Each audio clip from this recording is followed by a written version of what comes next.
పాపానికి జీతం మరణం. పాపం చేసిన వాళ్ళు ఎవరైనా సరే శిక్షను భరించాలి. పాపం లేకపోతే జీవితం అనేది చాలా సంతోషంగా సుఖంగా ఉంటుంది. ప్రతిరోజు పాపాలు తలుచుకుంటూ మన బలహీనలు తలుచుకుంటూ వేదన బాధ భరించలేదు. రోజు ఆ పాప భారాన్ని మోసుకుంటూ పోతా ఉంటాం. ఆ పాపం నుంచి విమోచించడానికి యేసుక్రీస్తు వారు చనిపోయారు. పాపము మనుషులను మరణం వైపు తీసుకెళ్తుంది. మొదటి పేతురు రాసిన పత్రిక 2:24 మనము పాపముల విషయం చనిపోయి నీతి విషయమై జీవించినట్లు ఆయన తానే తన శరీరమందు మన పాపములను మ్రాను మీద మోసుకుని ఆయన పొందిన గాయముల చేత మీరు స్వస్థత నొందితిరి. ఏదన్నా మంచి పని ప్రారంభిద్దామంటే ఏదో పాపపు ఆలోచన, ఏదో పాపపు చూపులు, పాపపు క్రియలు మనల్ని ఇబ్బంది పెడతా ఉంటాయి. పాపం విషయంలో చచ్చిపోయి నీతిమంతులుగా జీవించాలంటే చూడండి, పాపం చేసిన వారు ఏ పని చేసినా సక్సెస్ అవ్వదు. సమరయ స్త్రీని మనం గమనిస్తే ఆమె నీళ్లు తాగడానికి, minimum source of life water తాగడానికి మధ్యాహ్నం పూట ఎవరికి కనపడకుండా వెళ్ళి తెచ్చుకుంటారు. నీతిమంతులు ధైర్యంగా నీళ్లు తెచ్చుకోగలరు. అలా పాపములో బ్రతుకుతున్న వ్యక్తులు, భయంతో బ్రతుకుతున్న వ్యక్తుల కోసమే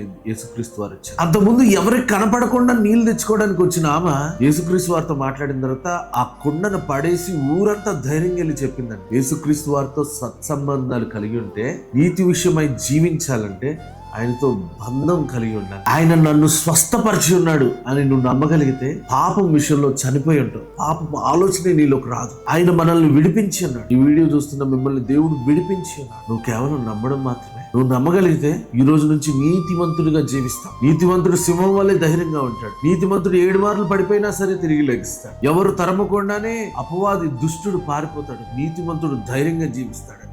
పాపుల వల్లే భయపడుతూ బ్రతకొద్దు. యేసుక్రీస్తు వారు మనల్ని నీతిమంతులుగా మార్చారు. పడిపోయారా? పర్వాలేదు, ఆయనలో మనం నీతిమంతులు.